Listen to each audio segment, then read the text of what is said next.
and welcome to the MyWhoosh Sunday Race Club. With 4 race starts, we're going to start with our Category 4 riders, then 3, 2 and 1. Our riders lined up in yellow, that is our Category 1 riders, in green our Category 2, in blue Category 3 and Category 4 in red. It is Miha Malis who is pushing on the front here, gone clear of the pack over the top of that climb and dropping down the other side. Now, my expectation is that this group will come back to Malis very, very quickly. Regular animators on the move here, early 7 watts per kilo coming down from Jakob Björklund, who has taken it from the gun here. This is going to make life difficult for all of our riders. You know what tune here. He's got playing in his ears? Let's get this party started. You can see that really, really clearly. The Category 4 race field scattered up the road and down the road behind them as this tight-knit group continues to tap on the pedals. How hard they chase though, because how hard do you go knowing that you're going to hit the base of the next climb at 26.3k? Chase too hard into the base of it and you're going to pay the price, because there's plenty of other people in that group, unlike these two on the front now. Simmons and Spratt.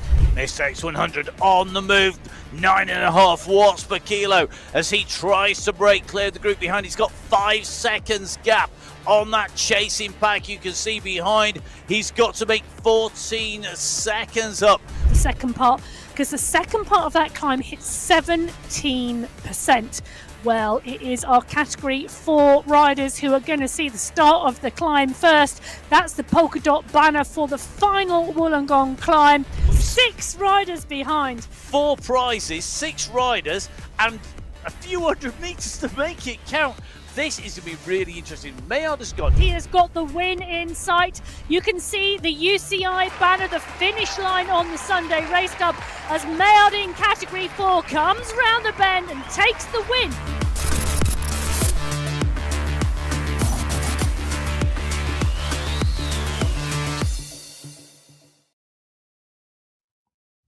Hello and welcome to the MyWhoosh Sunday Race Club. It is the very end of January, and whilst we might have got the party started in our qualifiers, today it's the last dance and it's our finals.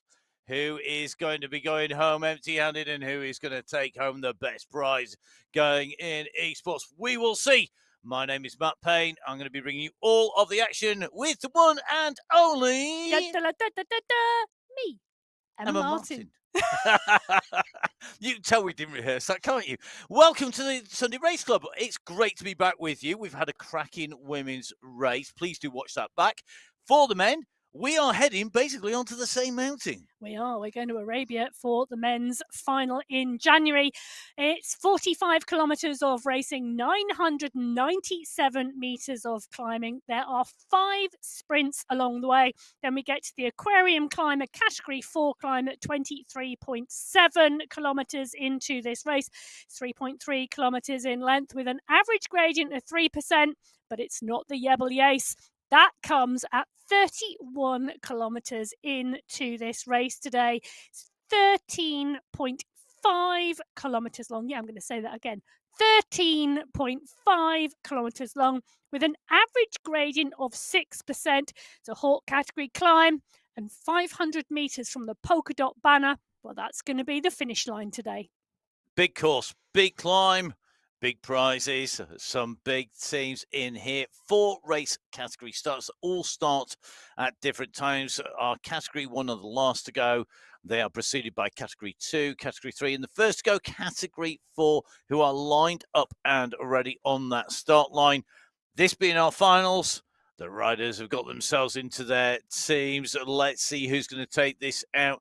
Big teams here today. Well, who will it be? Of the teams on your screen, Team Visma and the DS team, 2 of the big hitting teams with a good chance of being right up at the top of the standings. However, for me, you've got to watch out for the Spartans and the upcycled squads. They are teams with McMurtry, Olport, Dazzler, Montoya for the Spartans, and with Quadrelli, Schoberg, Lloyd, Kalman, and Maillard for upcycled. who could take this out. Wow, 45 riders, 10 teams. Team Tiny Visma are tiny no more. The name change has happened. Can they dominate this Category 4 field? Only time will tell as the riders sweep out of the start pen and onto the boardwalk. This is the first final on the MyWhoosh Sunday Race Club of 2024, and it's Londono who has started it. He's got this party started. He is up, he is out, and he is leading the charge. So Category 4 away, the group now on to the boardwalk. Now, if you've not watched before, we have 4 categories, but we have 2 parallel worlds. So you're going to have to get your head around some real scary stuff here, like numbers up to 2. There are 2 worlds. One world has 2 teams in it. That's Category 1 and 2. Another world, which is identical, absolutely, totally and utterly identical, has Categories 3 and 4.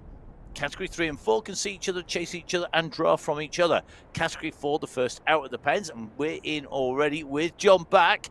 So John tucked nicely in the pain cave. Almost looks like he is subterranean there. Does look underground. like a cave, yeah, doesn't it? It does. Certainly, interesting to see. Lots of our riders riding in mitts for that extra bit of grip and that extra bit of race field. Also 2 bottles. Can I also say why? Because I would ride in mitts when it was cold outside or cold in my pain cave, and I still wanted the fan on to keep my body temperature down, but the fan and the cold weather gives you cold hands, and hence that is when I would ride in mitts on my bike in my pain cave. Do you know there is a phrase and saying from the UK, maybe it's worldwide: cold hands, cold heart. Well, there we go. I'm obviously made of stone.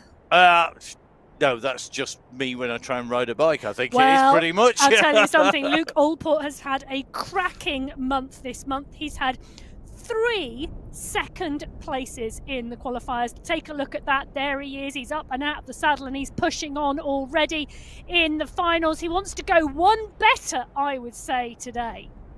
And do you know what? This is a reserve start from Luke Allport. Luke, did you not have your coffee this morning? He's watching already. Good to have Luke with us. Now, Luke, normally, he's gone from the gun. He's already by this point like 10 seconds. He's just chilled out today. He's clearly either needs more coffee or he's saving himself. He's planning the attack at the end, not the attack at the beginning of this race, because he wants that top step. This is the final for January. Well, we've been chatting about Luke Allport. It's Marcos Brito who has pushed on now. Arago goes with him. Allport covers the move. Ford is there. So is Londono. So is Back. So is Pino. So is Caro. All of these riders have had strong rides this month. Now, just going to take a little run through the riders in Cat 4 and the team. Please do. Pino in the DS team has had 2 5th places this month. Caro from Team Visma has had a 3rd. The Spartans and Upcycles for me are the 2 squads who are going to battle for the win today. McMurtry, Allport, Dadson and Montoya. McMurtry is the only one not to have a top 5 out of that squad this month, which is surprising because we know he has in the past. Then Kalman and Maillard from the Upcycle squad, those 2 have been prolific in the top 5, really on form coming into 2024. But Ian Lloyd, Frederick Schoberg and Enrico Quadrelli, we know they're a strong squad too. So for me, the team competition in Cat 4, the Spartans and Upcycled. We've just seen an attack there by Mark Dadson of the Spartans team. Just starting to stretch things a little bit, put the pressure on what is a relatively conservative start for Category 4. Will the 4 Spartans be able to take on and beat the 5 riders from Upcycled? We will see in Category 4, but it's time for our Category 3 riders to hit the start pens and get ready to go. Big squads in here now. The draft squad of those on your screen are probably going to be the favourites of the 4, but there are a lot more than 4 teams because we have got the Gold Grabbers, we've got Italian Espresso and the Silver Snatchers who could take away top spot. But any one of these teams could be right up there and taking this. Remember, 5 team prizes available for each race category, same prizes in men's and women's races. Going to be interesting to see how those tactics play out. Who will be taking the race win? Category 3 are underway. Off they go. We are now heading out. They have 5 minutes to make up on the Category 4 riders. Can they make it past them before they reach the base of the climb?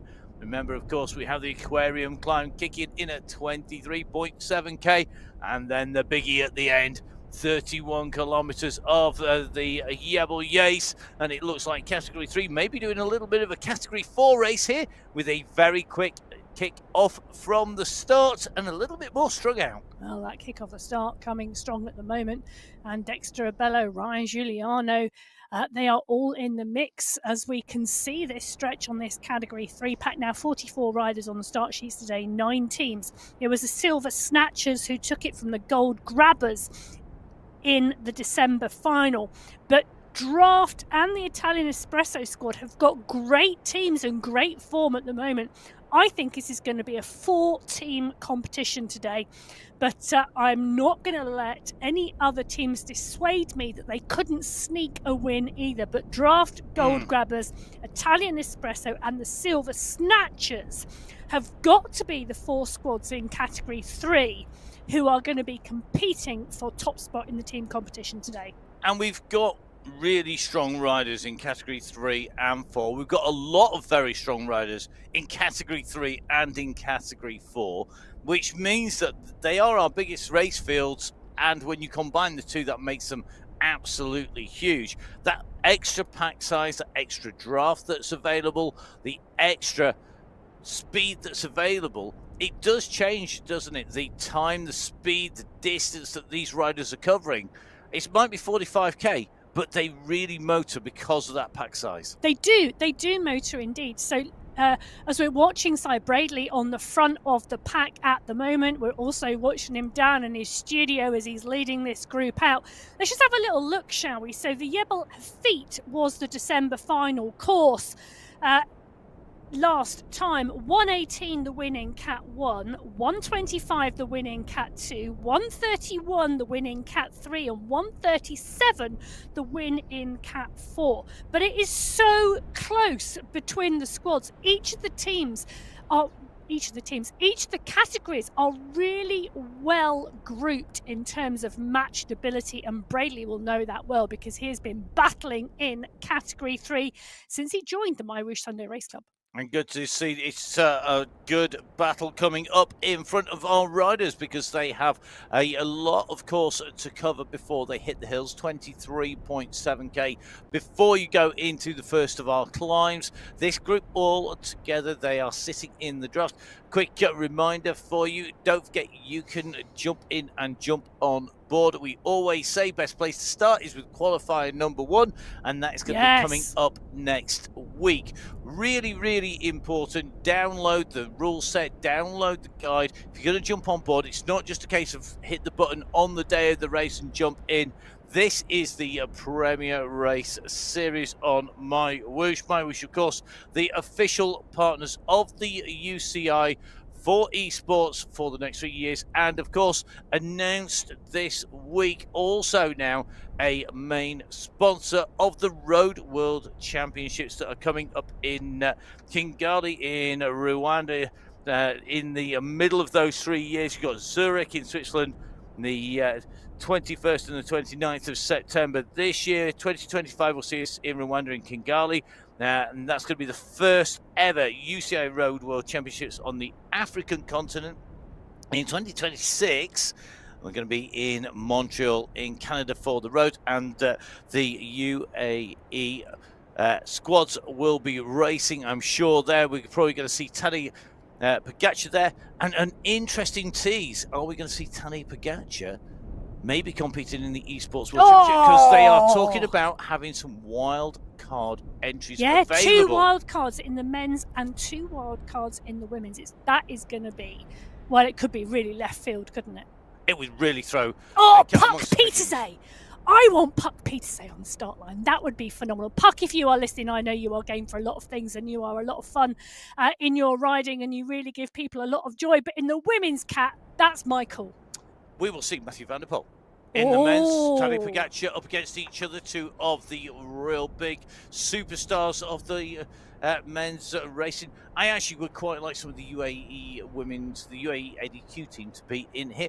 But of course, there is also a huge amount going to come from the MyWhoosh community as well. It's not just by national qualification. So if you're in the MyWhoosh community, keep an eye on the social media feed. It's at MyWhoosh on Instagram and Facebook. It's my_whoosh on X, aka Twitter, and that's where you can catch up with all of the news, all of the launches. Please do subscribe to the YouTube channel, to MyWhoosh Live on Twitch TV to get all of the updates. Really looking forward to bringing you the riders, the courses, and making sure that we can cover the action. Try and show as many riders as we can. Ben Kirk on the attack in Category 3.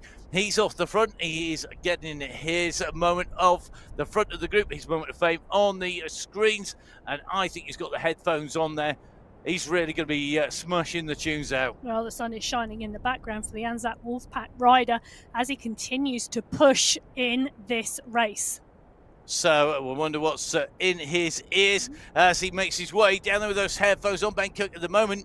Very interesting solo push off the front, then just eased off a little bit. We have just made our way in through at 4 kilometres. 3 to 3.3k was the sprint, but it's not a good move, I don't think, to go out in the front and expend too much energy. Maybe stretch your legs if you haven't had the warm-up maybe that you wanted to because of the time zone. We do have riders around the world. This is not a Northern Hemisphere, European-centric race series. Not at all. So we've just seen Kirk there from the Antipodean Islands.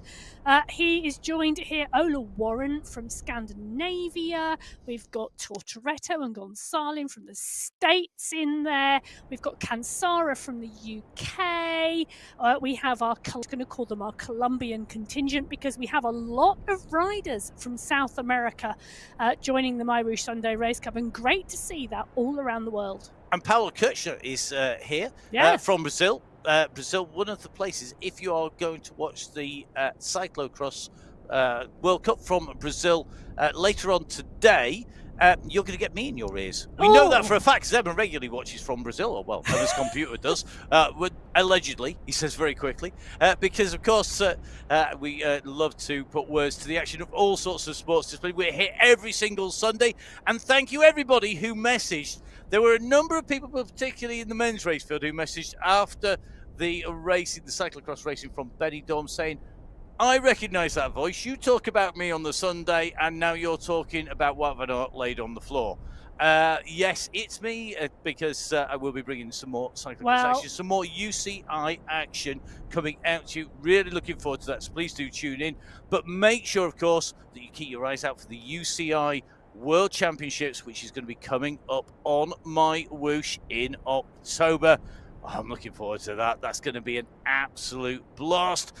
But this is one of our Sunday race clubs. We're in with Category 3. They are working smoothly. This is a big group, Emma. It is indeed. Adriana's a NASCAR in the mix there. We can see him on the bottom of the screen, resplendent in his MyWhoosh jersey.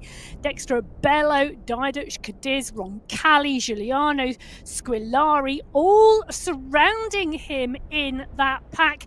But he's riding on his own. Whilst I love this about esports, you're on your own, in your own pain cave, tuned into your headphones. Either you've got your team in your ears or you've got your tunes in your ears, but you are surrounded by, well, it's a field of 44 riders on the start sheets today in Cat 3. You are with that group from around the globe. And do you know what? One of the things I love about esports, Matt, is it creates friendships around the world that you would never have had if you never rode a bike indoors. Definitely. It's one of the uniting factors of esports, which makes it unique because it is pretty much the only discipline that you can find that is available to everybody. Now, we have teams from around the world. We talked about a Colombian contingent earlier on. They are in the mix, but two of our big teams in Category 2 in here, the Hitmen and Hubbards, could well be the riders to feature in here. They're not in my list of absolute favourites because there is one team, the Wattage Wizards, who should on form be there. Will the UAE Falcons challenge them? Ahmed Al-Tanashi, Hassan Al-Ramethri and Zaid Hamdan always strong on this course, with Aaron Methry, a real master of ascending his way up to the top of the climb. So, Category 2, all ready to go. It is the finals here on MyWhoosh. Away go, Category 2. It is race start. 45 kilometers, 997 meters of ascent in front of our riders. It's time to see, will they hair out from the gun, or will they have a more considered pace? Carsten Mayer at the moment kicking away at over 4 watts per kilo, heading for 5 watts per kilo.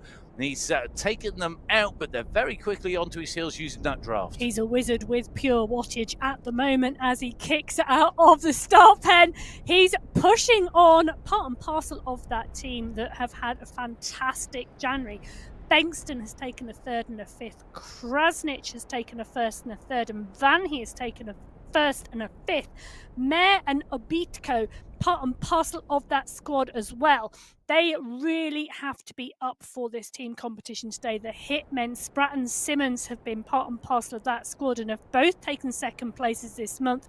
But Graves and Daunt, who are normally part of that squad and have been part of that squad, Graves has progressed to Cat 1. Daunt not here on the start line today. Neither is Cam Winfield, who also is a member of that team.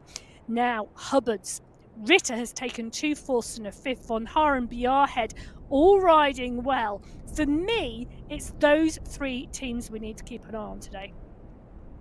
Can't dispute what you said there at all. I know it's very rare we managed to get through a show without us. Could somebody disagreeing. please just mark that point in time as we drop in with Van He? Matt has just agreed with me that I was right, he was wrong. Van He there showing us resplendent in those colours in that pack. And good to see you clearly watching the feed because he knows he's on telly at the moment. Now, Matthias Van He, really, really strong climbing by him. He was riding really hard. Interesting, the revs he was pushing around, the pedal revs, the cadence, the RPM during the climb. Be good to see how he climbs on this big climb of the Jebel Yase. It's interesting, isn't it? He took the win last week in Wollongong in Australia at the top of a climb, but that climb really, really steep. Short and steep is the climb in Wollongong. Today, it is not as steep. It's got an average gradient of 6% and it's very long at 13.5 kilometres. So almost the opposite of those conditions we saw in Australia last week. Can he come to the top again? He'll have to be Marcin Trojanowski. Will Trojanowski be able to take this out? Will Marcin be clear? Will Simmons have him? This, I think, is going to be very difficult to break up this race before you get to that first climb. Yeah. I truly and honestly think we are going to see single digits of numbers being distanced by the pace. I can't see a group getting a definitive gap because there's not enough distance. You see Olivier Simmons here out of this. I'm just putting a quick kick in, a thumbs up from Olivier, working hard. Clearly nice cadence again there as he goes through, just out of the saddle, just keeps stretching his legs. And this is a tactic that we see from the Hitmen regularly, going out, hitting out, and really making the race. They are a squad that we know really put in detailed tactics and team discussions before the play in the finals. But today, the course, 23.7 kilometres before we get to that first Category 4 climb. For me, there is pretty much, other than, I'm going to call them minor undulations, the first 23.7 kilometres really should not bother the riders in the pack. Well, clearly they think they can make this stick because he's gone clear and he's staying clear. We saw the avatar matching the effort there by Olivier Simmons on his camera. We'll see if that's going to be the case with our Category 1 riders who are lined up, ready to go. Less than 1 minute to race start. Our big teams in here. The return of the Yorkshire Pudding Express. They are back with the Belgian, the Waffles, Coalition Alpha and the Humans. Coalition Alpha in amongst 3 big teams really who should be aiming for the top, which doesn't include the Belgian Waffles this time. So Coalition Alpha, the Sweet Potatoes and the UAE clan team. My 3 picks for the podium spots in the team competition. But it is almost impossible to call this, particularly when you throw in people like Sakaradine, Rakad Al-Thim, Reno, Alamadi in there, who are all individuals. 36 riders on the start sheet, 7 teams, and I think there's more than 3 squads who could do this today. But whilst we are sat in with Ollie Jones, the final seconds are counting down for the start of Category 1. This is the January final on the MyWhoosh Sunday Race Cup. It's January 2024. This is the first final of the year. This is bragging rights. Who has taken the only final win in 2024 this year? Well, we're going to find out in about, I'd say, an hour and 20 minutes. Well, Jones is up and out of the start pen with the pack. There's a stretch on this group already. It's fast from the gun. We can see it's Phil Graves. He's gone. He's kicked. The Yorkshire Pudding Express are back, as Matt said. And the express train has left the station because Phil Graves, well, he's up and off down the road. I tell you something, Phil Graves, he must wake up in the morning and decide, I'm going to have Yorkshire puddings for breakfast. He's absolutely battering the competition. He's going faster than a food blender, mixing up that batter mixture ready to make them Willie bake one, which rises. Willie will have, like my mum used to make, sorry mum, some very flat and pretty tasteless Yorkshire puddings. Well, don't tell me Mum said that. The Yorkshire Pudding Express is absolutely motoring at the moment. I think it's because he's, Yorkshire, York, the Railway Museum, Express train. Combined with Yorkshire puddings. Yeah. You cannot beat it. Graves continuing to dig in, Carradine closing it down, so is Mayer, so is Plantro. Popovic now coming over the UAE clan team, Jason Osborne, Zach Nair. Well, let me go back to this start list. 36 riders on the start sheets in Category 1 today, 7 teams. Belgian Waffles, Bart van den Eek out from the Belgian Waffles had a second this month. Osborne is here, Paradians and Van Els, they are strong. Coalition Alpha Jaw, Vujassin and Kaminsky have been riding really well the last 6 to 8 weeks. Vujassin's had a second and a third this month. Kaminsky's had 2 fourths, but Turek, Talbot and Jones, we know they are strong as well. The human squad, Ricardo Panizza had a 4th last week. Phenomenal finish from him. They are in the mix as well with Ratto, Darn and Dont. Come up from Category 2, Ruben Dont, always strong there. The sweet potatoes, Noren, he's had a 5th. Safrazads, he's had a 1st. Nair has had a 3rd. They are joined by Noren and Mayer. And Van Diemen, good squad. The UAE clan team, Knudsen, X100, Popovic and SS. We know they can play with the best. Who is it going to be today? Well, it's still Phil Graves pushing on the pedals at the moment. And he's been joined by Sad Carradine, who's not in a squad here. Yeah. We've got Michael Plantero of the Pan Toasted, which is going to be interesting to see whether the Frenchman is going to stay on the front and working together behind SS and Mr. X100 sat on the front of the group behind, keeping an eye on what is going on with these 4. And I think if I was Mr. X100, if I was SS, if I was looking after that squad, I would be saying, right, let's let them get up the road, get 20 seconds or so. It's a long way to the climb, and leave them. Because all the time, 4 riders are out there doing the work. They're working really, really hard. That then means the team behind can just let them go. And they know that you're not having to watch that attack. You're not on your nerves all the time. You've got a stable situation. We will see how they go on, because we're in with Lionel Vujassin now. Looks like we've got Lionel Vujassin down on the screen at the moment. We are at the moment. We've got the whole squad. Pretty much the whole squad. Coalition Alpha Jaw, I think it's more. They've actually got a full squad of 5, but we've got Turek, Vujassin, Kaminsky, and Jones on our screen. And you can just see a real big focus on that push at the moment. Very different riders as well. You've got in Vujassin and Kaminsky, you've got some real rulers. You've got Ollie Jones, long distance attack specialist. You've got Turek, we know is super tenacious. really different riders there. Well, Vjasin and Kaminsky have been really up for it, as I said, the last few weeks, and have been right up the front. And their timing has been absolutely spectacular in terms of those sprint efforts at the finish to get into the mix. We've also seen Vjasin chase down breaks on downhill sections and really shown us that he can close a gap. Now, talking about gaps, well, look at that. It's a 1 second, 1.435 second there in the sprint. It is. Chasing rider, SS, is the rider who goes fastest through there. He's chasing to get across the gap. Sir Carradine, Michael Plantero, Phil Graves are right up at the front of this group. The pack behind, they are the big pack that are not in there. People like Michael Knudsen. So SS, you can see on your screen, off the front, he went through there super fast. He is looking to get across that gap. And this is the tactic that I think they're using. They've pushed SS up the road. He's backed off now, and I think he's going to get reabsorbed. Bridging that gap is going to be difficult because of the pace of both groups. It's super fast. Staying in the draft, using the draft to attack to come through to put a fast time. Really, really important.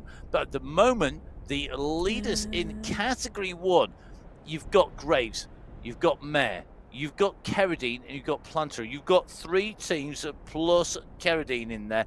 This is a good group. I think they're likely to work together really, really well because they all know they can benefit from this, and they're making life harder behind if the group behind Chase. Not sure they're going to be able to put a concerted attack that stays clear to the end. It's just the quality of riders behind and the volume of riders. It's making the teams think, though. I mean, those teams who came in, we've often talked about this, haven't we? You can look at a course and you make a complete set of assumptions about how the race is going to play out. Teams will do that as well. They will then have a conversation about it, and then they will set their tactics. And we know these are strategic thinkers. These strategic thinkers, they might put the power down through their legs onto those pedals, into those bikes on a Sunday, but they use their heads as well. Problem is, no plan survives first contact with the enemy. In front of me is the average team's game plan. This is written in front. I have quite literally thrown it over my shoulder because it's absolutely useless now. It's absolutely useless because it's all changed. And that's why you need a captain on the road. You do, a good organisation, good captain, or good a leadership. DS in your ear. Yep, good leadership, let's say, rather than necessarily a captain. Good leadership is key. Yes, your riders need to think for themselves, but having a leader in there, really, really key. And for me, that strong leadership that comes through from the UAE clan team, that's why they're great up there all the time, because they have actually a lot of riders who can lead. And I think they're very good in accepting leadership when they need to, but stepping up when they need to as well. Really interesting mix. And I think the teams, when they work well, I've been lucky enough to be part of some really good teams when they're working well, doing all sorts of different things, from delivering events through to commentating, through to racing. And when you get a great team, there's no feeling like it because you know it's such a well-oiled machine. Well-oiled machines are what they are going to need today. No rusty components, as we're in with Jacobs, Jochen Did you just and call me a Bjorklund. rusty component? I didn't direct that at Matt at all, honestly. Much. But the teams here on display today are part and parcel of this, as we're seeing. The attack now come. We've got a chase now on, and it's SS really pushing on. Always wanting to push through those sprint sections, but also pushing on and through those sprint sections and out the other side. Really trying now to catch and close this down. But this group now are out of sight and out of mind because the corners on this course, they cannot even see the breakaway group. Interesting. Loving it. And look at that. SS again going for a hit out here. 8.4 watts per kilo versus the highest I can see on our screens other than him, 5.7. So substantially more, over a second faster. The rest of the group's coming through at a similar pace. Shows that the brake and the chasers are have working stabilised. they have. The brake and the chasing group have stabilised at roughly the same pace. But interesting, it's the brake who's following SS, not the pack. As we see Phil Graves dig in again, we're on a slight gradient at the moment, just shy of 3%, and Graves utilising that to continue to push. He really wants to see this gap open, and to see how hard he can go in the first stages of this Cat 1 final, to see whether he can really influence the racing today. I'm not sure that would be my assessment of tactics. Maybe we'll come back to that later. We will see. Now, James Krasnich on the move here. The rider's going to take the right-hand turn as they do. The bunch streams through behind. They enter the Liwa Desert Sprint, the third of 5 sprints. Quick reminder that the skin suit, the green skin suit, awarded for winning the sprints. However, it is absolutely worthless in terms of points and prizes in our competition here today. It's all about the bragging rights if you want to sprint. It's not about taking away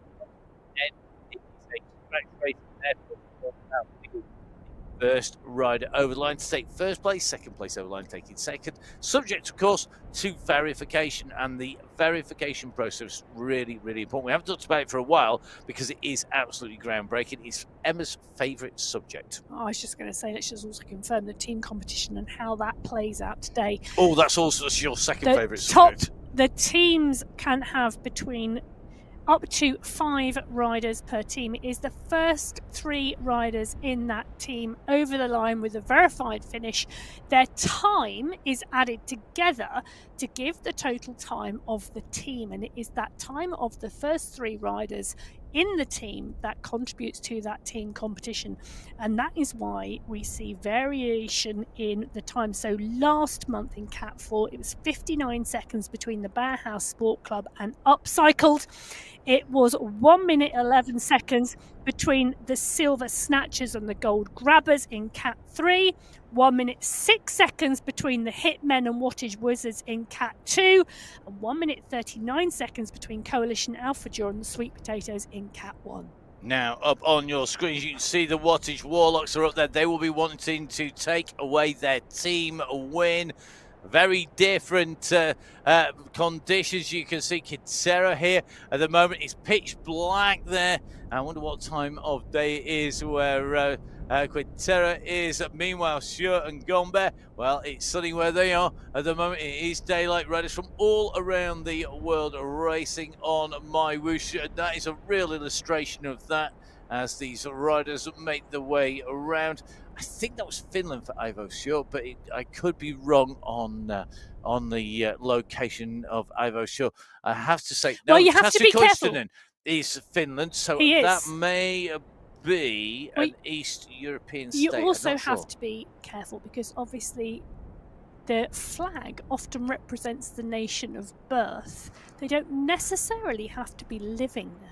Yeah, a bit like Phil Graves. Phil Graves may well be born in the UK, but he lives in Yorkshire, which wants to be an independent republic of Yorkshire. I was just like wondering where you were going with that. The independent republic of Yorkshire. It is. I tell you, the Yorkshire folk are militant in their determination. It's the independent republic of Yorkshire. I was going to use the example of Michael Knudsen, who is Danish but lives in Switzerland. There you go. That's a more real-world scenario. It is, rather than someone with a GB flag who lives in Yorkshire. Wow. Probably not as important. Now, one man who is UAE through and through, Mr. X100 on the move here. How long was it going to be? How much time were they going to give the riders in front? It's still sitting at 15 seconds. That Mr. X100 moves up on to the front. Are they deciding that approaching 10K just before a quarter distance is the time to start making a move? We've come through the Abu Dhabi sprint. We've gone through the Silent Dunes sprint. We are about to take the turn to go in and through at 9.9K. We are just outside the Liwa Desert Sprint. You can see we're going to go underneath the banner now. And at the moment, SS with the green skin suit of sprint leader is on the move. Now, it's a great way to train yourself for the sprint, to get that explosive power training. He makes his way underneath the banner. He's trying to rocket across.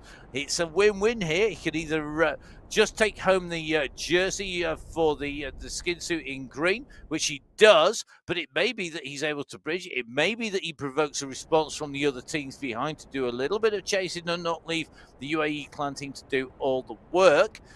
At the moment, SS showing he's got the pace, he's got the power. He also often is doing the work for the teams. He goes through just ahead of Sad Carradine, but if you look at that, very little difference between the top 3 going through there. Bit more of a gap when we talk about the top 10.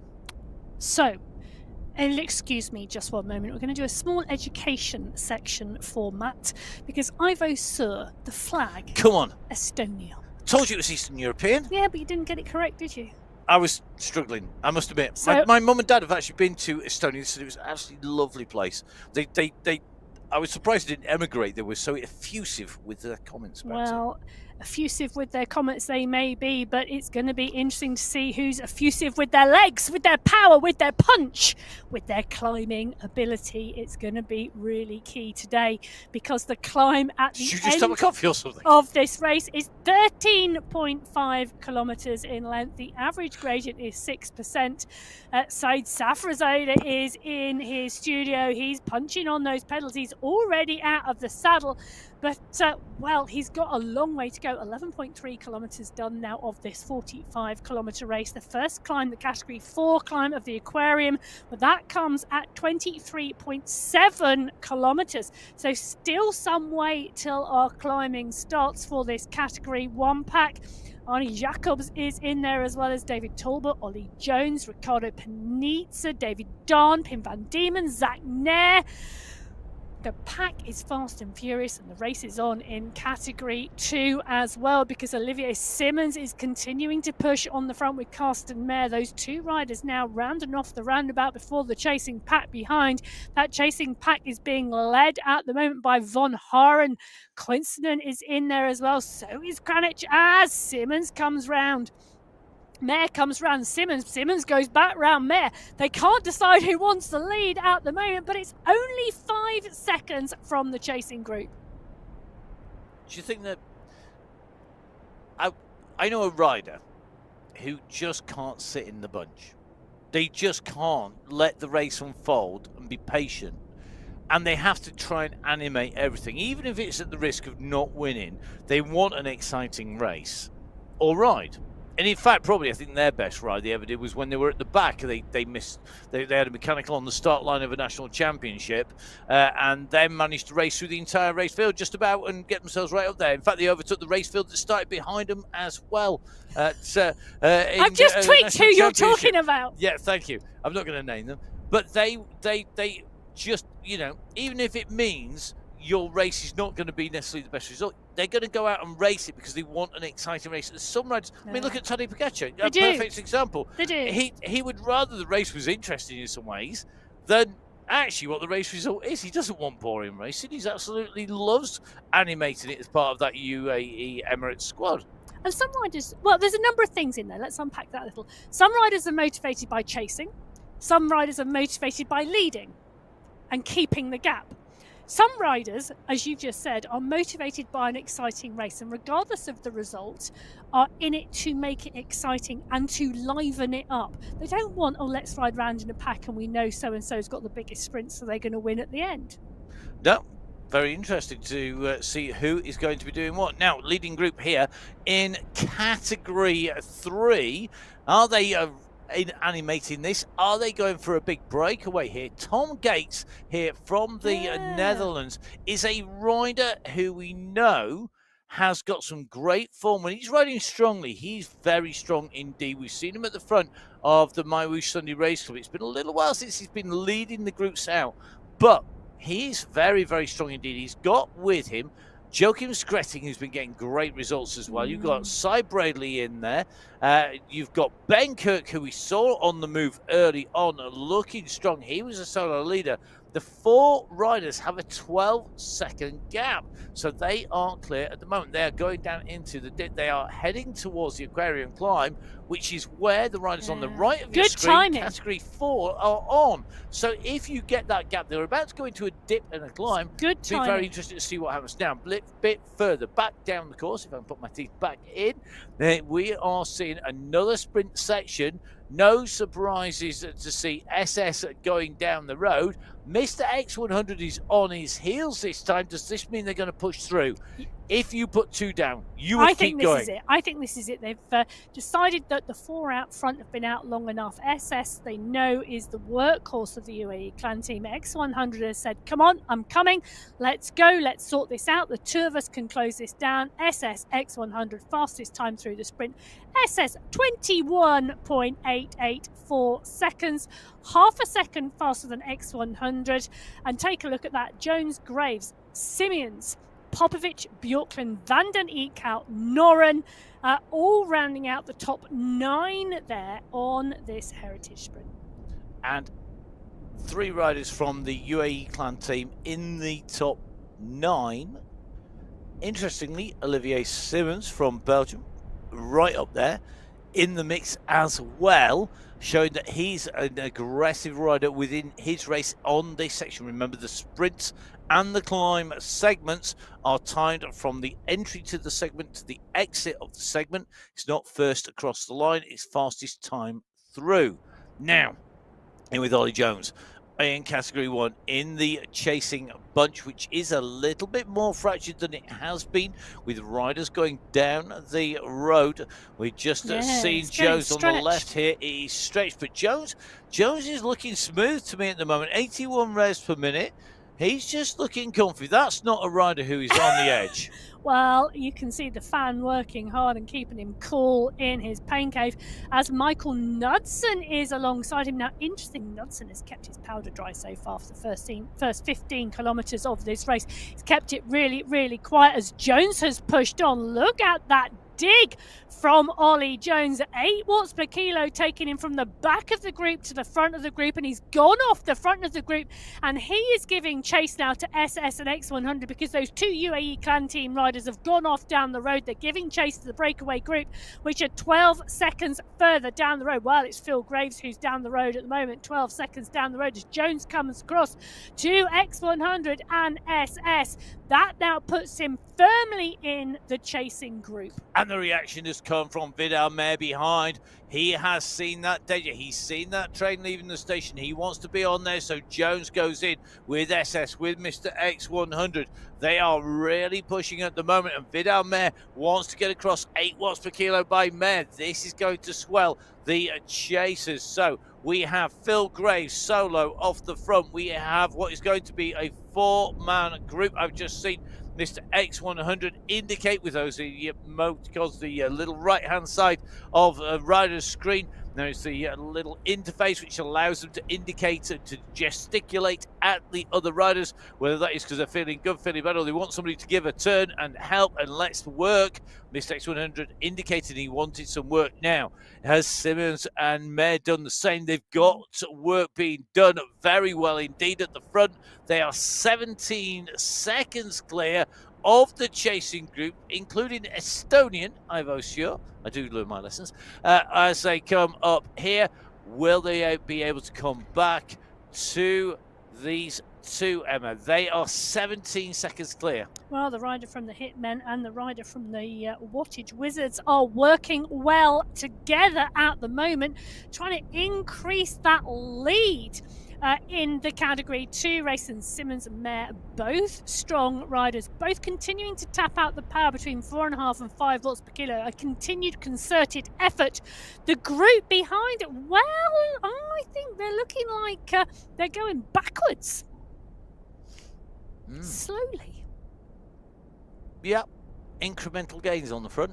Yeah, there. well, I think it's going to make a difference. It's not incremental, the distance that's being brought down to Phil Graves. 4 versus 1, never a fair fight.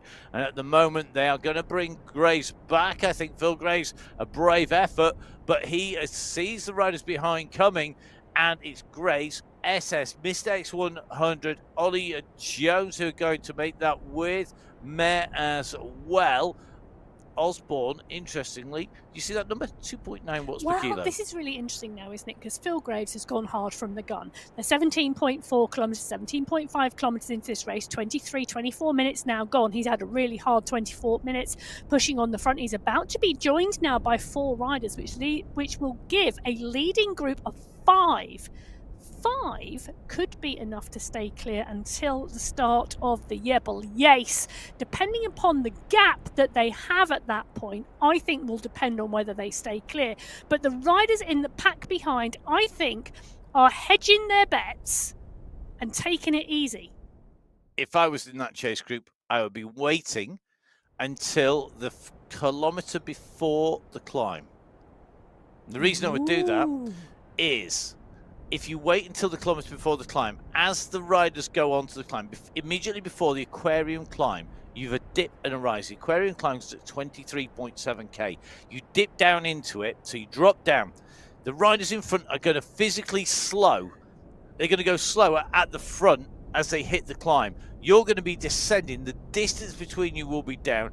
If you charge down there, chase through the dip, into that, you're going to come onto the climb. But you've got to know you're strong enough. At the moment, I don't think they're going to do that. At the moment, I think Frank Thompson has seen that this group are working well. Van Elst, Van den Eekhout, and Safazad going for this. And this is breaking clear 5 riders from the front of the group. They're not far behind, but they're going to need to think about this. Is this the start of the drip, drip, drip, where the riders drip from the back group to the front group? And that's the challenge, because as that front group swells, eventually the back group will not make it across. Now, the back group not making it across is not an issue here at the moment. This is a large group of Category 2 riders in the mix here. Now, tell me something. Is that a Category 2 rider down the road as well? It is. I'm sure I've seen Simeons and Mays, the 2 riders down the front. Now, if we take a look on the left-hand side of your screen... Excuse me, sorry. 32 seconds. Yeah, and the response, I'm looking at Bankston, Van Heert and Abitco here. Really interesting to see them and to see what their response is, or in this case for the Wattage Wizards, what it isn't. Because it isn't really a concerted chase.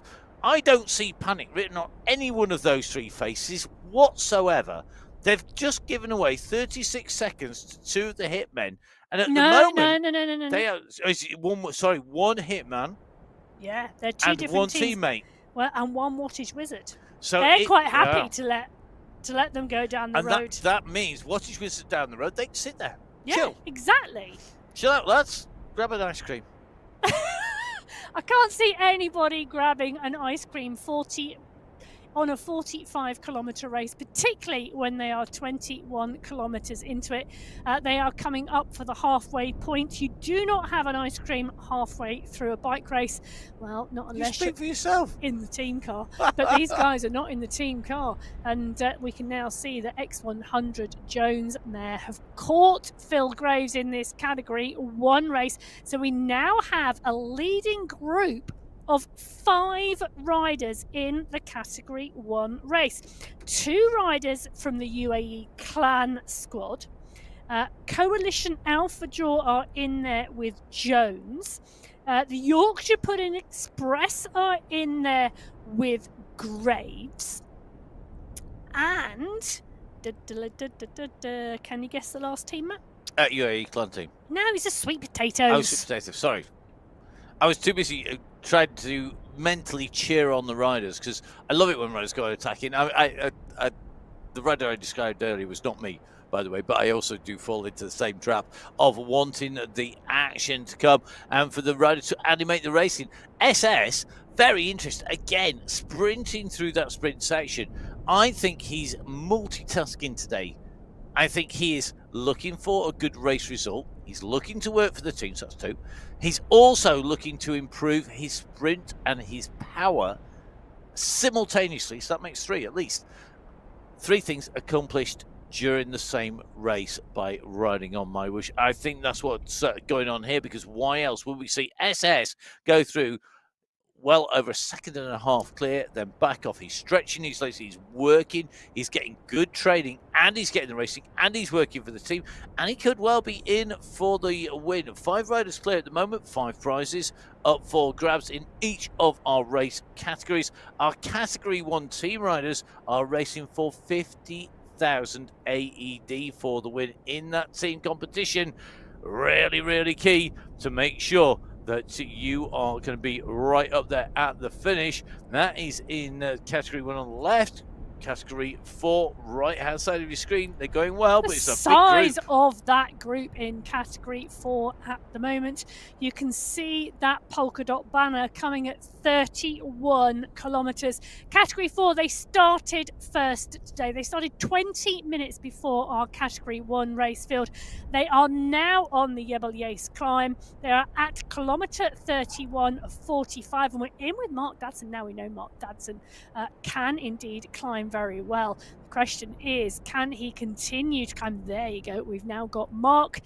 We've got 2 Dadsons in this Cat 4 squad. Just checking we've got the right one on the screen to match the avatar. We have now indeed, and Mark Dadson right at the front of this pack. Now that is where we know he should be, because we know he's a really strong climber, and we know Dadson can indeed take the top spot. He's had a first, a third, and a fourth this month already. I'm sure he is eyeing up this win today, but it's Calangad who's gone off the front at the moment with Kalman. These 2 riders pushing strong as they are on, I wanted to call them the foothills of the Yebel Yace, but it's 7.5%. Yes, it's the run on to the ridge. If you want to check it out, go have a look on YouTube at the roads that take you up the Yebel Yace, up the Yebel Hafeet. They are immense works of engineering. For anybody who loves a good hairpin, a good climb, a well-engineered ascent of a mountain, they are definitely well worth a look. And you'll see just how close they are replicated here on MyWhoosh. Kalangad doing what we think he is always in danger of doing on a climb, trying to go clear early on and then holding that gap. We've seen him attack time and time again. Mathias Kalman behind, looking like he's just holding station within that group, tapping a rhythm rather than attacking at the moment. Good to see Florian Dromard in there. Dromard, another rider who we saw excelling in the MyWhoosh Championship nearly a year ago here. Arego in here as well. This Category 4 group just stretching. We're just starting to see riders in danger at the back. Place to be is front third. Irrespective of whether it's up, down, sideways, wherever you are on that course, front third is key. Because if you slide back, you're still within the group. At the moment, those groups at the back are going 2 riders distance, then another 5 riders distance. Kalangad's pace causing a little bit of a problem for those behind him, and the main group is splitting. This group is coming down, so we saw them be a huge group going onto the climb. This is not a huge group anymore. Will they be able to hold the pace to the top? I think they will. They are being chased by an almost equally a ginormous group behind in Category 3. Another big pack here. Tom Gates, the rider that we are in with at the moment, is sat in the draft. You can see that the numbers top dead center are green. Green is good. It is out of the draft. White is in the wind. You can see below the watts per kilo. The time he's racing, his heart rate, and his cadence or pedal revs up in top center. Right hand side, the rider that we are following is highlighted in that blue bar. You'll see yellow and red chevrons when the riders dig in on the effort.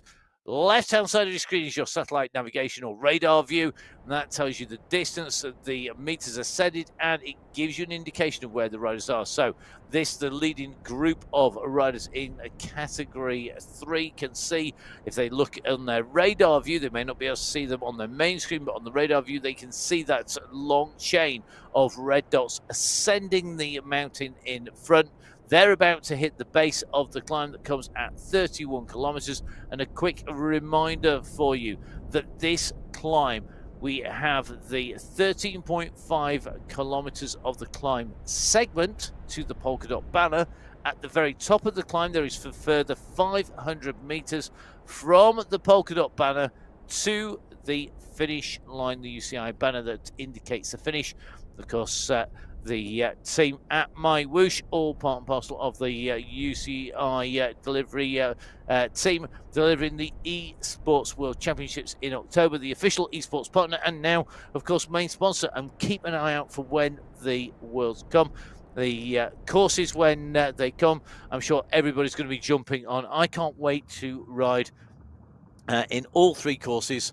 It's one of the things I absolutely love about esports. You can jump on and ride out on some of the world's courses and see how fast you can go versus the best in the world. Well, can I just say, here you go. Whilst whilst our riders head towards the Yebel and our two cats are now on it, can you take a guess, Matt, in real life, how many people have ridden up the Yebel today? Today. On the Strava segment, bearing in mind I'm taking this information from a Strava segment. Hang on, Yebel in on MyWhoosh or Yebel out in the world? In real life, outside world. Outside world. 13.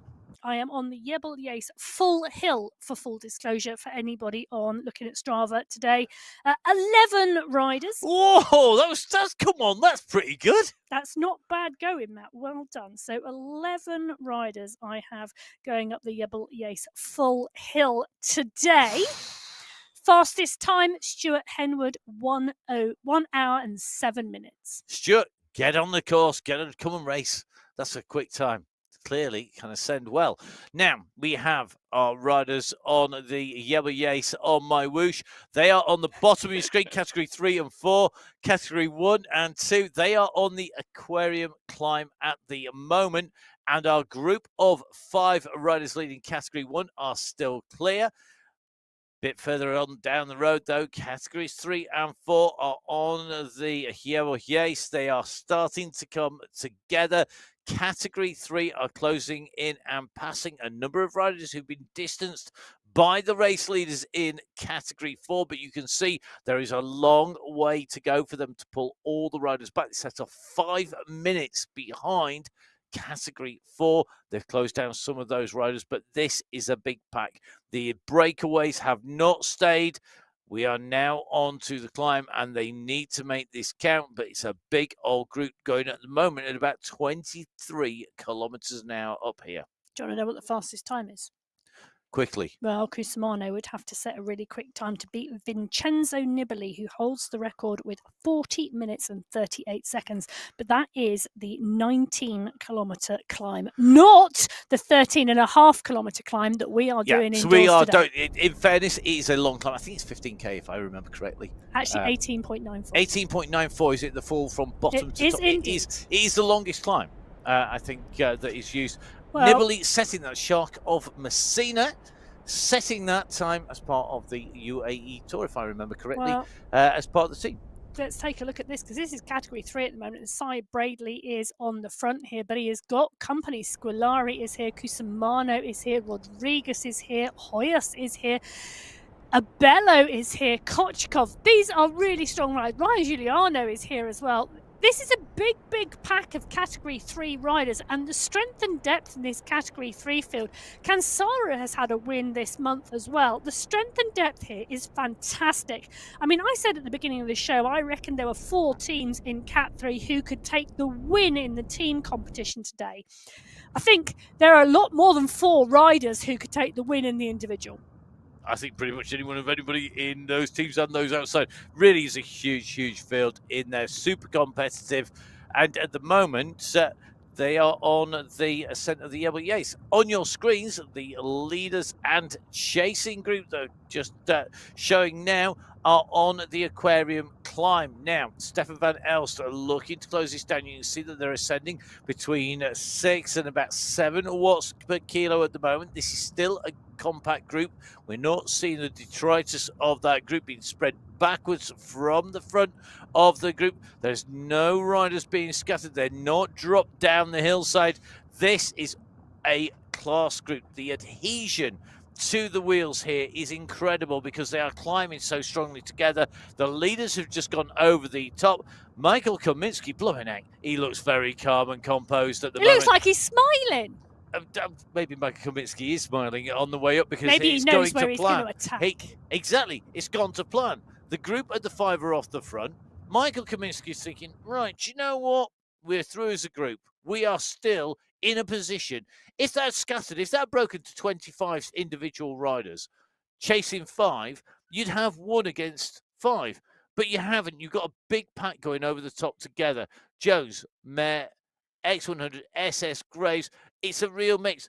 They are going up that at almost an identical time. They the are. leaders of the race in Category 1 going through at the top of the standings. Don't get me wrong, they're in and around the top 9. But what is really, really telling is that the chasing riders behind in the pack have come through at an almost identical pace. They have. They are absolutely motoring. I'm going to give you a little run through of who are the fastest riders in each of the categories up the Aquarium climb, because it's going to be interesting to see whether the best climbers on the short climb can be the best climbers on the long climb. Now in Cat 2, it was Simmons, Mare, Van Heek, Cranich and Spratt. In Cat 3, she says, scroll in, Diduch, Abello, Elos, Bala, a Montolo, and Roncalli and Kansara were in there as well. If I scroll to Cat 4, it was McMurtry, Columbari, Dromard, Ochoa, Newman were all in there too.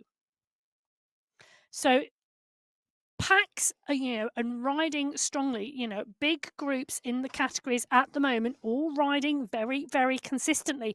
Taking a look in here with Cat 3, Diduch, Gakes. Look at the size of that Category 3 group going up this mountain. They are already 2.5 kilometres up the Jebel Yais.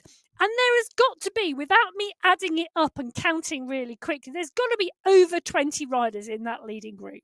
I was guessing at 19 was and it is a guess because there are riders rejoining and coming off the back of the group at any one time.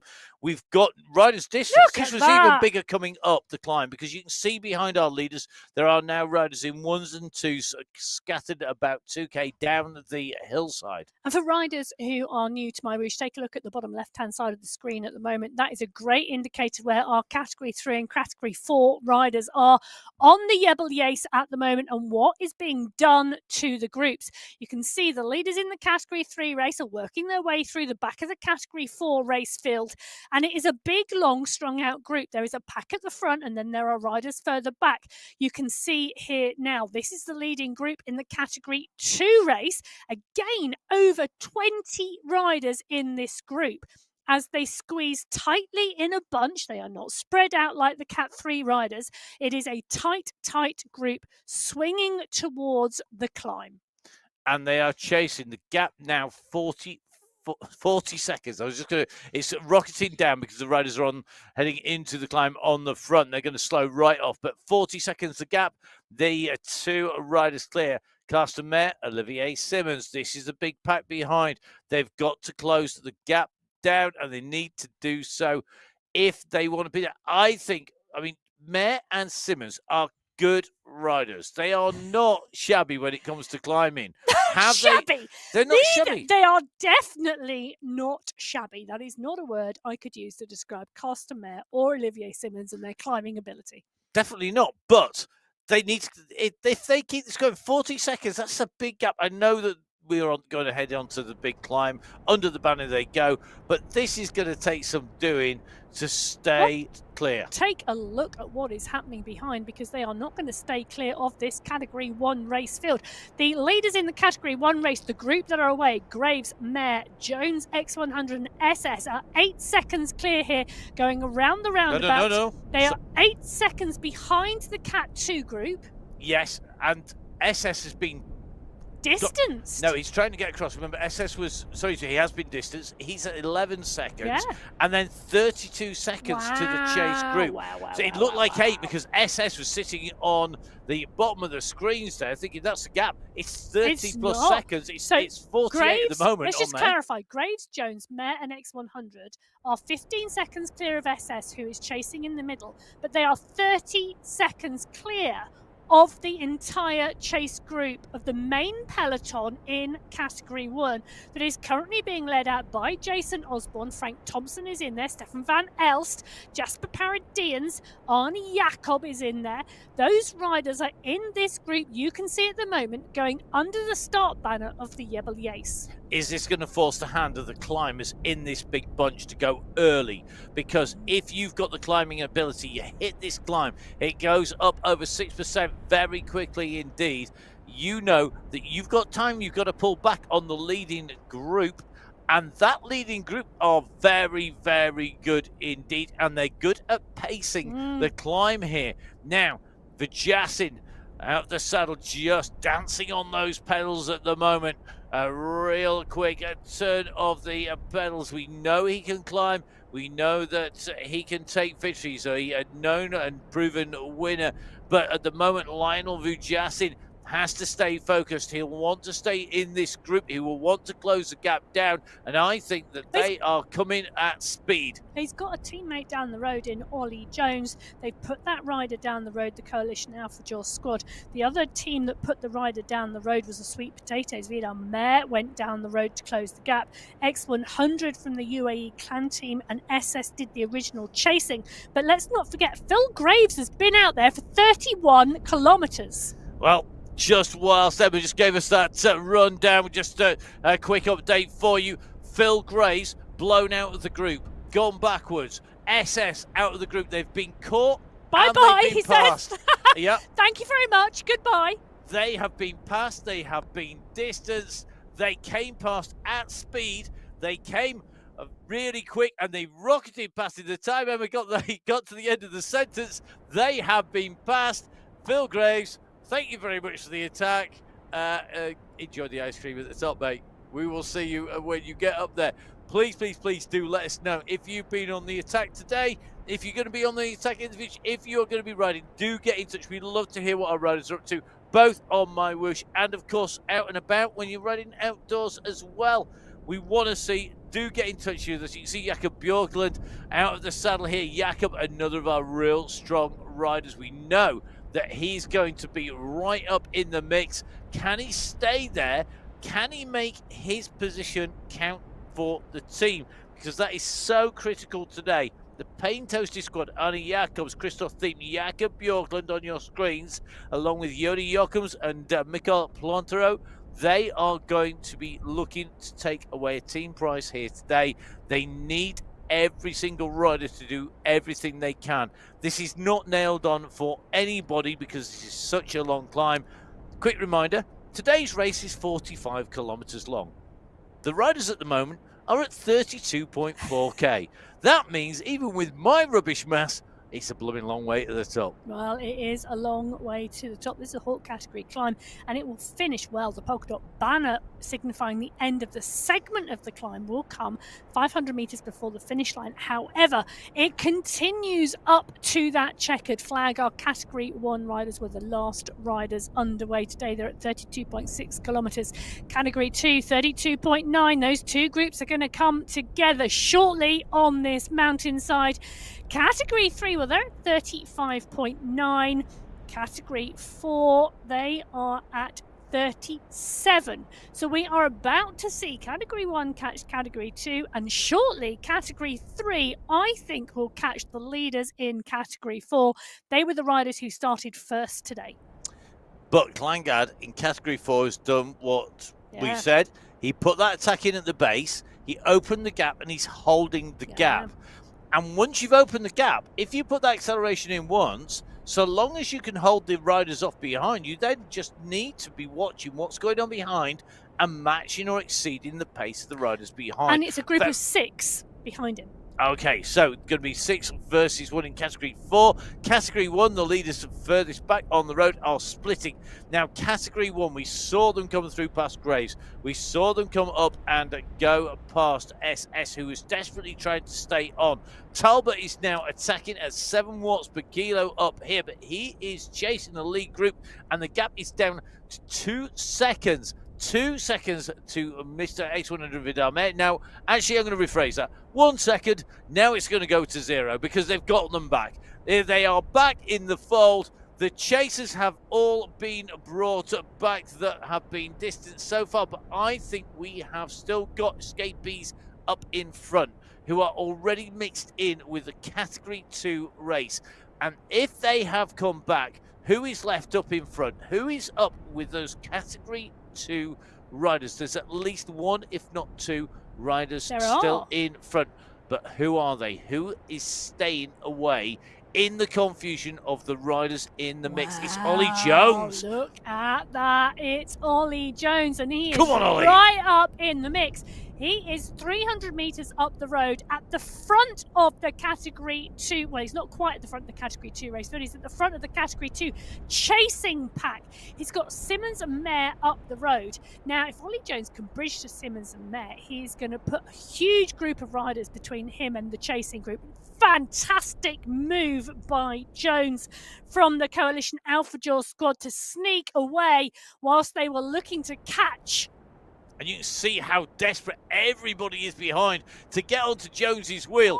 If we were outdoors, there would be elbows banging, there would be shoulders banging against each other just to stay on the wheel of Ollie Jones. Jones has got the gap. He's opened the distance up. We're trying to get a time check back to the riders behind him. He's got a lot of confusion behind.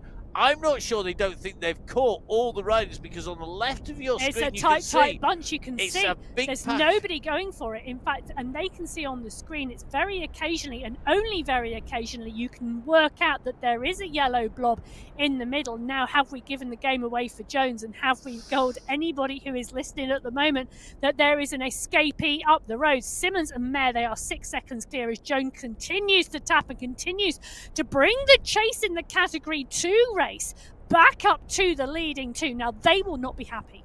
They won't, but they must have known this was coming, because everybody knows that when you get the groups come together, they can close. What they've done, Mayer and Simmons, they've given themselves some breathing room on the way up. And to be honest, if the riders can stay with Jones, who is climbing like an absolute angel at the moment, he really is ascending. He's Bahamonte style in his ascent at the moment. He's tapping out that rhythm. Everybody behind is breathing through everything they've got just to try and stay with him. He hasn't brought them back. They have done a ride just to stay with him, and they will have saved the energy knowing they're going to get back on. Look at Simmons now. He knows he wants to go with Jones. He hopefully is taking a bit of a breather to get on.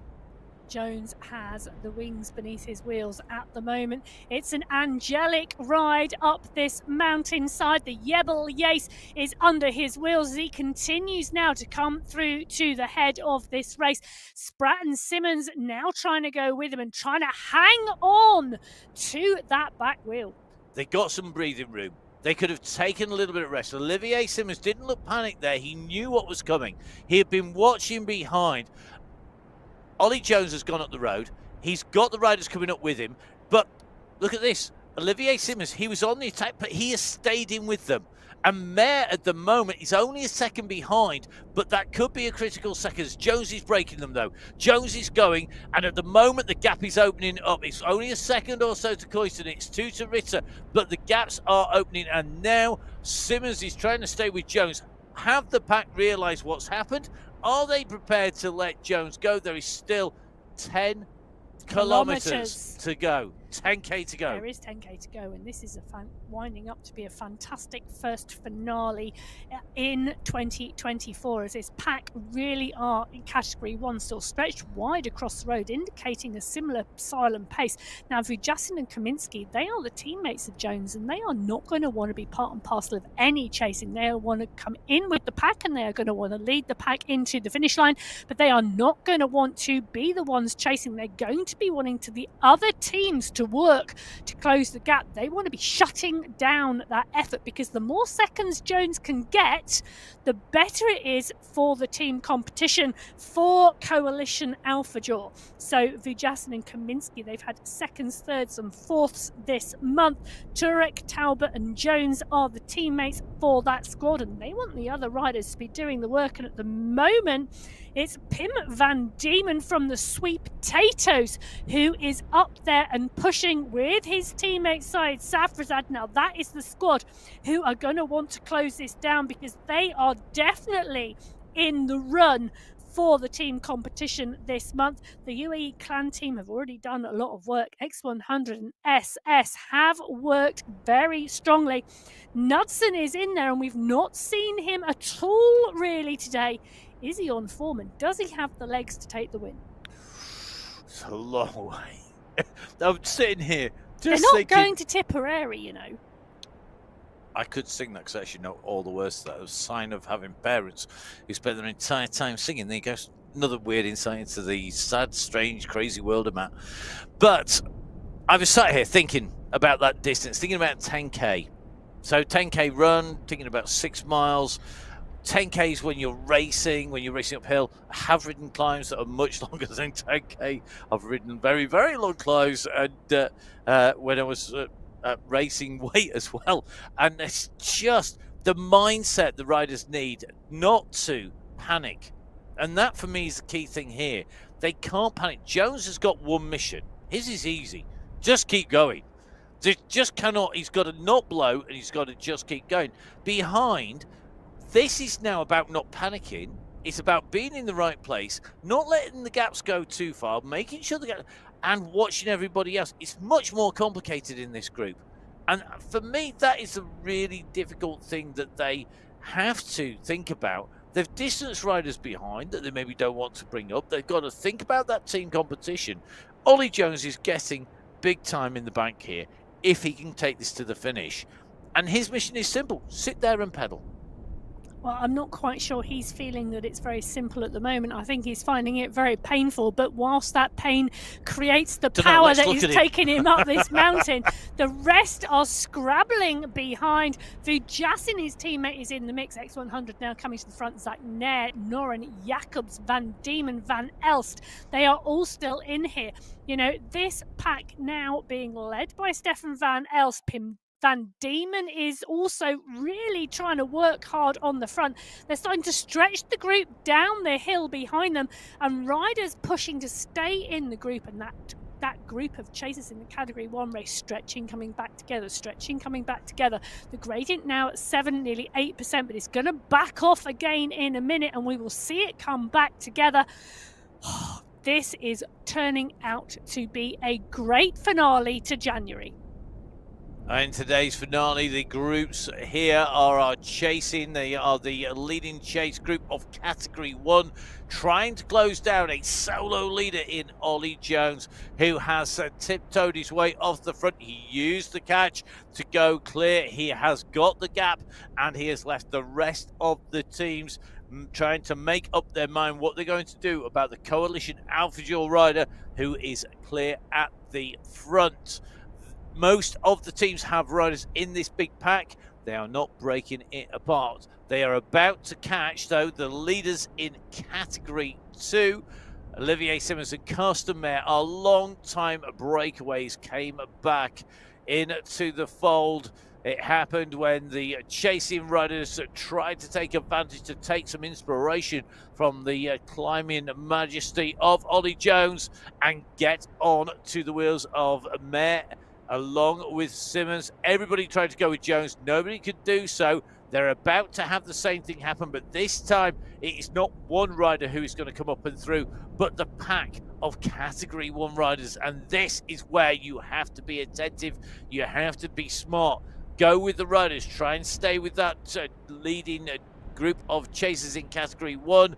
Do you try and break clear now and use this to your advantage? If you go too hard, you're going to be in trouble. And Category 1, Johan Noren has seen the danger of the confusion this is going to cause. He's going through solo on the... In fact, it's just going to try and take a look. Ollie Jones, it is Johan Noren who's got the lead here in the chasing group. He's made his way through that pack. Not everybody, I think, is going to make this smoothly as they come up and through the junction, through the pack. The yellow jerseys start to mass on the front.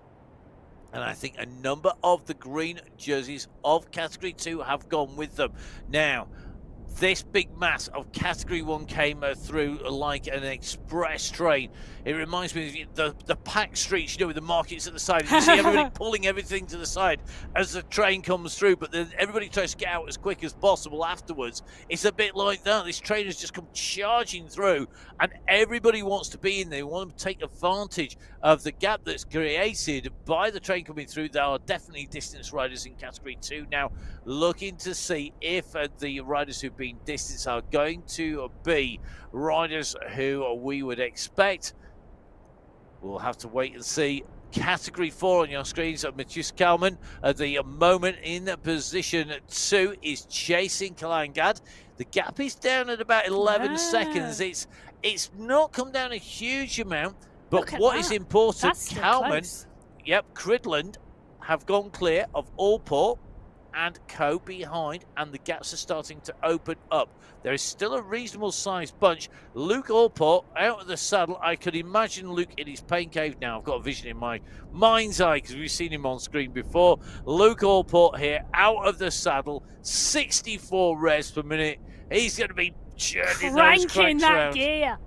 He is, and it's going to be massive, isn't it? It's just big gear, stomp it around, get onto those wheels. The determination's got to be there. And you look at that fight that is going on. He wants to be on Cridland's wheel. He wants to be with Cameron. He wants to use this to open the gap behind, and they are starting to bring the time gap down to Kalangad in the process. 15 seconds separating the top 5 riders in that Category 4 race, and they are all coming back together again as Allport continues to push up the climb.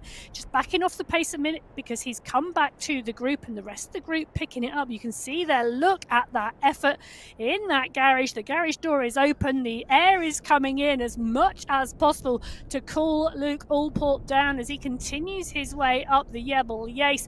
They are coming up for 4 kilometres to go in this race. There is 6 seconds separating the top 4. 15 seconds further back down the climb, that is the chase behind. But this is about the win. It's Kalangad, Kalman, Cridland and Allport. These 4 riders working their way to the last 4 kilometres of this race. So 4K to go for Category 4. Four and 4 riders. I love it. It's all a game the of fours. All the fours, 44. It's just another sign of my misspelling, use playing bingo. So the riders are on the way up in Category 4, right-hand side of your screen. The left-hand side of your screen. That is not 4 riders. That is 4 on the right. It's not 4 on the left. You're not wrong, Emma. That is a big pack of riders, but they are working hard at the moment. It is Malus who's got the front of the race. Kochikov is chasing him. You can see the yellow chevrons kicking in on the screen. Roncalli is there. Kirchner's there. Kansara is in this. It looks to me like the whole of this train are together. There are 1 or 2 riders further back down, but the gaps are not huge. And at the moment, this is about trying to get up the hillside and break them before they get to the line. Week in, week out, we talk about the fact that Category 3 in this men's race is so strong. The strength and depth here, I want to use a different word, but the likeness, the ability match of these riders is phenomenal.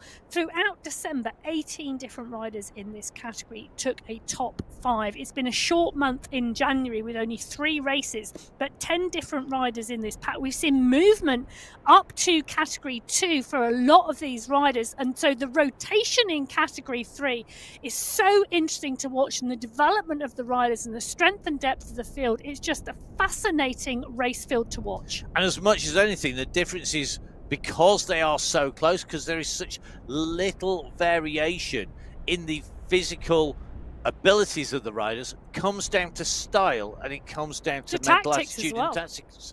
It is style, tactics, it's mental ability more than it is physical, because they are so close at the front of this race, and there's so many riders.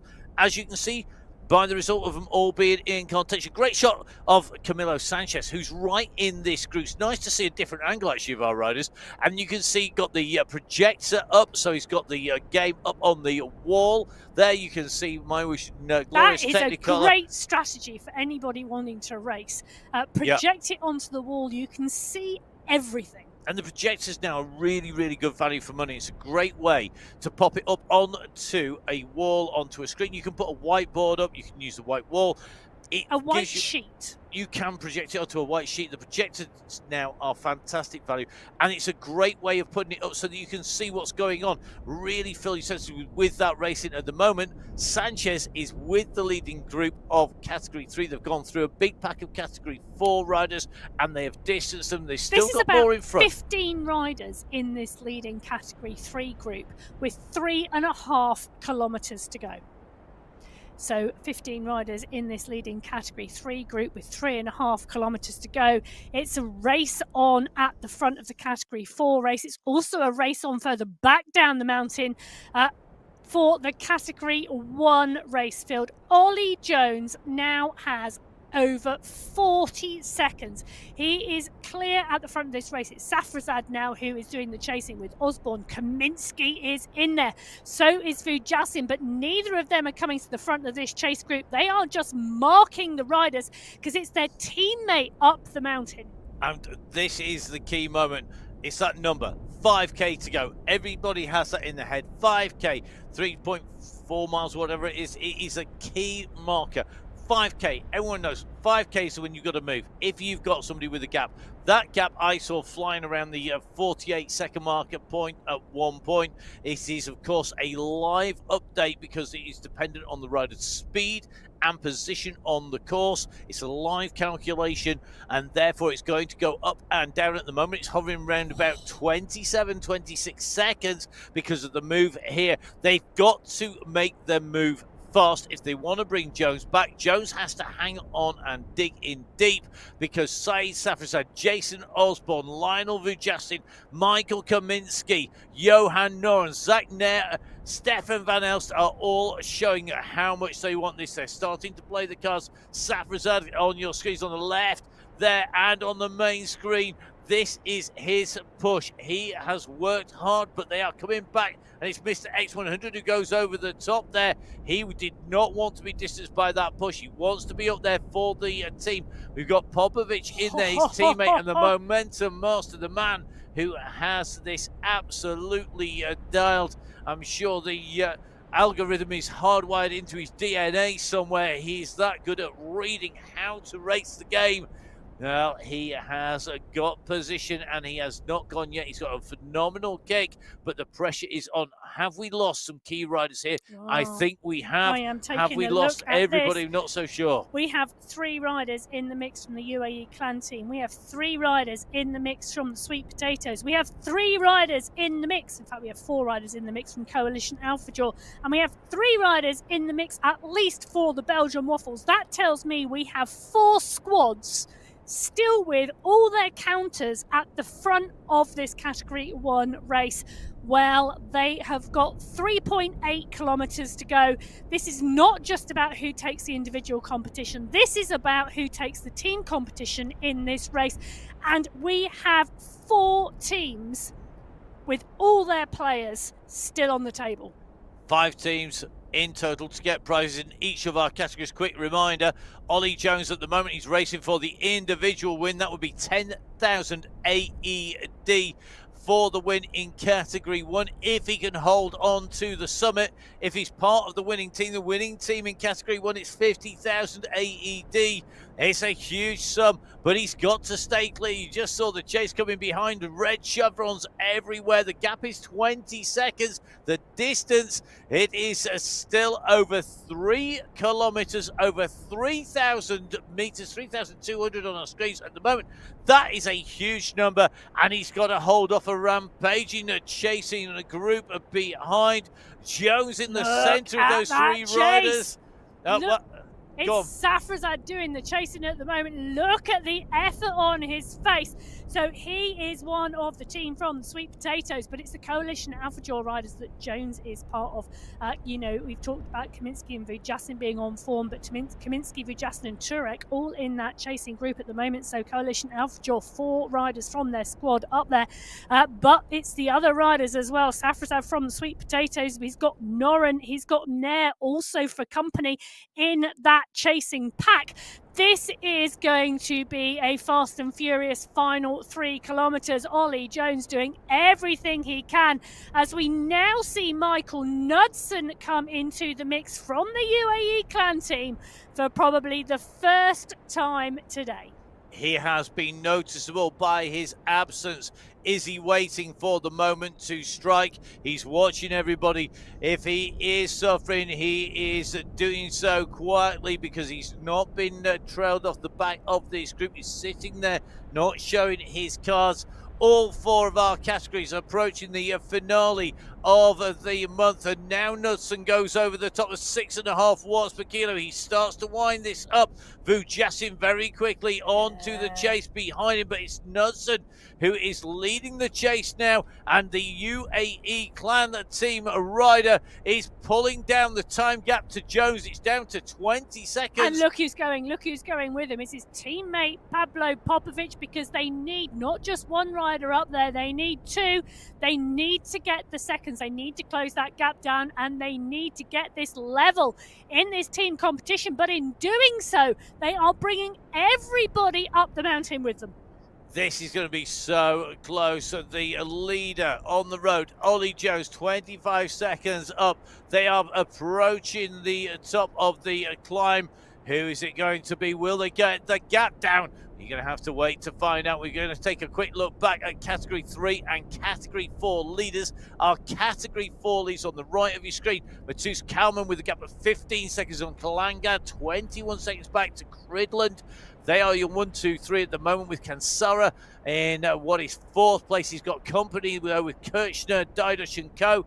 In Category 3, left-hand side of your screen, you can see the chase is on. They are not, there's not much difference here between these riders on the road. They are all coming into the last kilometre here on the climb of the Jebel Yates. Our Category 4 leader is just clear of the chasers behind. 3 Category 4 leaders in front of the chasing group behind, which is the Category 3 leaders. Kansara is winding this up on the front with Malice, but they can't break them. This could be a group sprint at the top of the Jebel Yates in Category 3. Category 2 are on the climb. They're a bit further down. Category 1, you can see that pursuit top of your screen. Ollie Jones on the front. The gap is at 17 seconds, 16 seconds. The question is he going to run out of road, or is he going to be able to keep this going? Because the seconds might be ticking down, but he's only lost 5 seconds in the last 2 kilometres, and there is less than 2k to go. It's now 1.5 kilometres for Ollie Jones. He's at 18 seconds. I think he could possibly hold this, but he's going to have to wind it up towards the end. And has he saved anything? Has he got anything for a final kick, or is Safrazad, Osborne, Popovic, are they going to come after him? Are they going to close that gap down? Will his teammates Vujasin and Kaminsky be doing the marking? Will they be there and ready in the sprint in case Jones gets caught? Who knows what is going to happen in that race? But right now, it's going to be the Category 3 riders who are coming through. The polka dot banner signifying the end of the segment, and the Category 4 top 3, well, they are further up the road towards the finish line. We have on the right of your screen your leaders on the road. It is Matus Kalman. He has 25 seconds to Cridland, 40 to Kalangad, and behind them you can see the blue jerseys showing of Kansara, Didocha, Rodriguez and Cusimano and Kirchner, but that is by no means decided in the Category 3. Kalman should have enough. Left-hand side of his screen, you can see that we have the yellow gantry showing on the screens. That is the finish line of the race here on the MyWhoosh Sunday Race Club Finals. We've less than 200 metres to go. All he's got to do now is come round this right-hand bend. Kalman, 20 seconds clear as the kick is coming from behind, but it's going to be Kalman. Here he comes. Matus Kalman went clear. He broke clear. He has saved it for when it matters. He's going to come across the line. Your first finisher, your winner of Category 4, Matus Kalman, takes the win on the MyWhoosh Sunday Race Club in our finals in January. Behind, the sprint is on. Kansari's trying to stay clear. Kirchner's gone over the top. Can he hold on? It's going to be so tight. It's going to be close between our Category 3 winners. Who took it? Kirchner took that by 0.3, I think, of a second on the way through. That was so tight in category 3. The results will be coming in thick and fast as category 1 leader Ollie Jones hits 500 meters to go. Emma's going to be furiously scribbling as many of these results down as she can. We'll try and bring you them all at the end of the racing when we've got our riders in. We are in our final pursuit here. We have got Ollie Jones, who has continued to keep that pressure on the pedal steady, 20 plus seconds clear at the moment of a big group. It's not just 3 riders behind now. They've all come back together again. This is a big bunch that is chasing our leader. The leader on the right-hand side, Ollie Jones, at the moment, looking very good. It's going to be a big old kick for the line behind, but the Coalition Alpha Dual rider is leading this out. He has got, I think, a sufficient gap. He's 200 meters to go. He cannot relax for a second. The gantry is going to come into sight as behind him Pablo Popovic tries to break clear, but he's not going to touch your race leader. He's going to be your race winner. It is going to be Ollie Jones, Coalition Alpha Dual, takeaway top spot. The man who broke clear, he stays clear. What a win for Jones from Coalition Alpha Dual. Behind the run for the line to get second, third and fourth place is on. Vujasin, Osborne and co come through. It's going to be Vujasin, Popovic, Osborne, Safrazad rounding out the top 5 with Turek in 6th place, I think. It's going to be Noren immediately behind him. This is going to be so tight on the team standings. Michael Knudsen comes through. Stefan van Els, Jasper Paradines and Zach Nair are on the climb. They're about 200 meters to go. This finish is so tricky. You come up, you've got to come round the right. You've got to be watching that navigation and view on the left-hand side to know that the gantry is coming. And it is now hidden with the number of riders stopped on the side of the road after completing the climb. Stefan van Elst is going to come through just ahead of Zach Nair. We have got Jasper Paradines coming through in a quick order behind him. And I think we're going to see Johan Noren in through the line. But it is going to be Pim van Diemen, our next finisher here today in Category 1.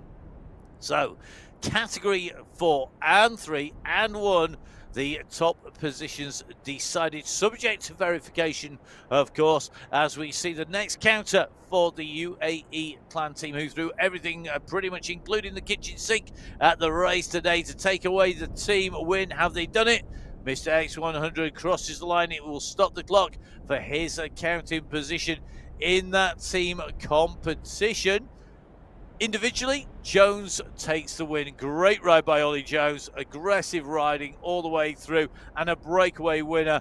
What more could you want on the Sunday Race Club finals? He takes that victory by just shy of 7 seconds from line over Jasin in second, Pablo Popovic in third, Jason Osborne in fourth, and Said Safrazadeh in fifth. Kaminsky, Turek, Noren Knudsen round out your top 9 here today. Emma, have you got any team results for us? Oh, I do indeed. So far, obviously subject to verification. Category 1 team competition. Coalition Alpha Dual should have it from the sweet potatoes, from the Belgian waffles. It's not as close as it is in Category 3 teams. I think Draft have got it by 2 seconds from the Gold Grabbers and by 3 seconds from the Italian Espresso. The only teams not in yet, well, that is Cat 2. Don't forget, you can catch all of the results. They are live at the moment. They are on www.mywhoosh.com/results. They will all be finalized. And remember, of course, nothing decided until all the verifications are done. Wow, what a day. What a way to finish January on the MyWhoosh Sunday Race Club. A quick reminder, please make sure you subscribe and tune in. You can catch up with MyWhoosh on social media. It's at MyWhoosh on all of social media. You can catch up with Emma. You can catch up with me at Biking Emma, and I am just going to ignore Matt for a minute, waving at me on the other side of the studio to congratulate Ollie Jones on that phenomenal Category 1 win. Took a round of applause for me on the studio when he crossed that line. Well, Ollie Jones did it for Emma today on the climb. The aggressive racing and riding paying off for him. Emma is going to be taking the helm next week because I am on more UCI duty, as I will be after this show. So my name is Matt Payne. You can catch up with me. It's at Matt Fixer Payne. If you are in a non-geoblocked area or you're watching the general UCI feed, you'll be able to catch up with me on the finale of the UCI cyclocross season. That's coming up very shortly indeed. And next week, I will be bringing the World Championships, including the relay. So the UCI and MyWhoosh are bringing lots of great racing. I'm really looking forward to when the UCI World Championship Esports is coming to you in October. Time for me to grab an ice cream. Never mind our riders. It is time for us to say thank you for watching. Thank you to our riders. Thank you to the amazing team behind the scenes who juggle more camera angles than I have seen for a long, long time. But from me, Matt Payne, from Emma Martin, stay safe. We'll see you again soon. Goodbye. Goodbye.